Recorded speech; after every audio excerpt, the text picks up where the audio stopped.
Okay, so this is Max's part 2 of his videos. And you can see that I'm working with him a little bit just to really demonstrate that it doesn't take strength to do this, it just takes a little bit of coordination.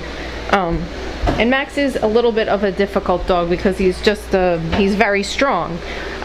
So with a dog like this, you really can't muscle him. You've got to learn how to really correct him at the right times. So here, what we're doing is just teaching him that he can't chase after something if we don't tell him it's okay to chase after it. So you'll see I throw the toy, and correct him for going after the toy because the toy could have been on the other side of the street. So watch now when I do it again. He's learned from the correction not to leave my side to go for the toy. So he learned just from the correction I had just given him previously. And then I love him for making a good decision not to go after the toy. Now he's going now, so now he needs another correction. But you'll see he comes and he sits right by my side. So he's very responsive, he does learn quickly. So now I give him the release command by dropping the leash and telling him okay, which indicates to him that he's free to go run around and do whatever he chooses. So he chose to go and pick up the toy, which is fine. Now if I wanted to get the toy back, all I would do is walk over to him, step on the end of the leash, and tell him to leave it. And if he didn't leave it, I'd give him a small correction. Okay, we're working with our friend Max now. We're finishing up. You see there's a lot of distraction. There's dogs eating here. They're all boot camp dogs. I don't know if you see them, but they're all training. So here's the story with Max. He's big. He's a wonderful temperament, but he's manipulative. He's learned to use his body with the owners, especially his pure weight, to manipulate. So we have to teach him to adapt to us. It doesn't matter if you're man, woman, strength, it is not an issue. So if you see the handler here is very relaxed, there's no tension in the leash. Once there's tension in the leash, it's too late. So Ashley's going to invite him to heel. She's going to say heel, and she's stepping out, and the dog has to come to her side. She makes turning movements. Look at her, there's no muscle here. The dog has to follow her regardless of what speed she's going. And she's following. There's not a lot of talking. The other dogs aren't barking. She's not looking at the other dog. She's going to slow down, come to a stop. The dog has to sit. That's his issue, and that's his place in life. She's going to step out with her right foot, pivot out. The dog has to stay. We're going to work on the down. She's going to raise her right hand and say down. Down. And then she's going to raise her right. There it goes. So she's going to do the leash. Then she's going to go over and praise the dog. She's going to love him, love him, love him, love him, love him, then give him free time. Free time is where he runs around and does what he wants within reason.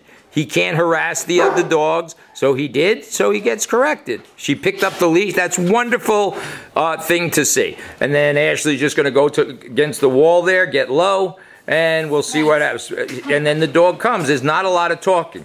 Then when company comes or somebody's at the door, we decide the dog is going to go to its den. So now all the leash and collar is always on. She stands up and she invites him. Go please. Go please. And she closes it. The leash hangs out. This way if the dog starts to bark. So don't take this for granted. We have a lot of stimulation here. Then the only time the dog gets a morsel of food is in his crate. He gets fed there, and she's going to give him a little treat. The only place. That's all meals included. The dog is always under the leash. If you were leaving for the day, you take the crate, the leash off. And the dog should go in here intimately and randomly. So she's going to go and open the crate, but he can't come out. So she's going to, unless he gets permission. She uses the crate the door to correct. She gives him free time. Okay. Good. Now she loves and sets boundaries. Yeah. And we only have to worry about that. We want to keep him away from that dog. We correct him every time he goes there. I don't know what that is, but whatever. There was a piece of plastic. She said leave it. He dropped it. And this is the way it looks. She's going to go knock on the door. She just moves around her house or our house. She couldn't care less. Go pick up those toys for me. This is wonderful. Leave it. She corrects. He picks something up. Max, leave it. Correct. Leave it. Good, doggy. This is a big, powerful dog. Throw that to me. If you don't have a firm hand, go down there and get low. If you don't have a firm hand, you're going to, all she has to do is change her body language just by getting low. That triggers the dog. She don't have to talk. He's getting kisses. So this is really it. The dog always has to adapt to us. Now when she wants to go about her business, she stands up and the dog becomes invisible. She ignores him. He's allowed to have that right now, and that's the way we roll. So this is a good conclusion to Max's video. And these other dogs are going to do the same. These dogs here are all the same. They all have issues, whether it's in the crate.